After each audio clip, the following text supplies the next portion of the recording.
exposition qui a été réalisée par la Tour Jean sans Peur à Paris, et notamment pour les textes et une partie de l'iconographie. C'est Danielle Alexandre Bidon, qui est une spécialiste en histoire, qui a réalisé cette exposition sur une thématique qui est une façon d'aborder l'histoire, et notamment ce qui m'intéressait par rapport au musée du château, par rapport au néo-gothique, puisque la bande dessinée naît à la fin du 19e siècle, à la période du néo-gothique. Or, nous sommes une maison-musée qui a gardé ce décor du 19e siècle.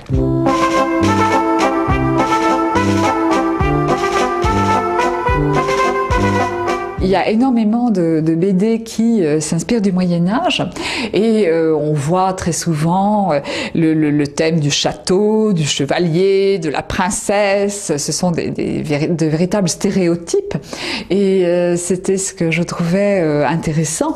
On va en France au XIXe siècle redécouvrir, après les destructions de la Révolution française et l'état d'abandon du patrimoine français, on va redécouvrir toute cette période, et on voit apparaître dans les premières BD à la fin du XIXe siècle une mise en valeur de la nation.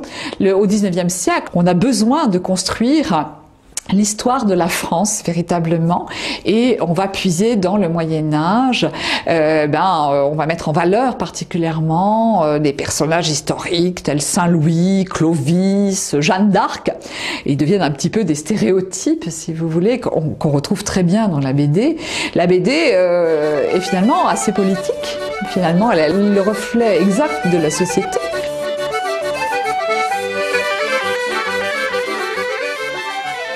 Actuellement, on a des BD qui sont de remarquables documents archéologiques qui utilisent vraiment les connaissances données par les archéologues, ou bien qui puisent leur inspiration directement sur des objets de musée.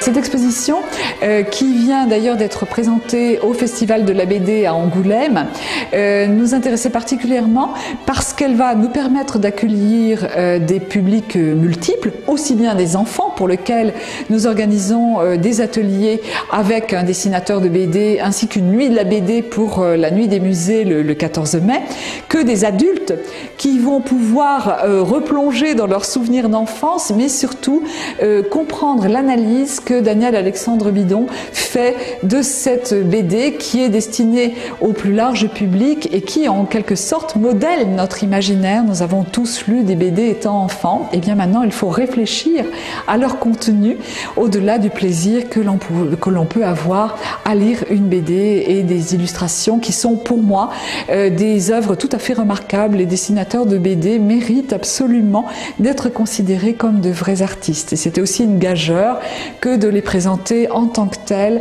au milieu des œuvres du musée.